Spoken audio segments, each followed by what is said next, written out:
guys the rainbows and the bubbles? This is the light.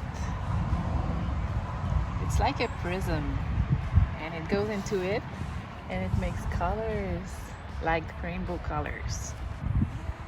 So this is a fun way for parents to see how light declines in multiple colors, because in the light there's all the colors. And the person. Yeah. The person spinning. And so it's spinning, so there is a current. So this is something that you learn with that. Mom, Yeah. it looks like a boat.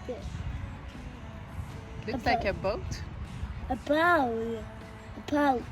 A boat. Yeah. Yeah. And look, you got tail on the boat. You got tail. There's some air on the boat. And now we're learning about gravity. Look! What it does when it's full. That's what it's feeling. Yeah. So that's it, guys. Thank you for watching, and we'll see you in the next one. Make sure to subscribe. So Talk to you soon. The bell.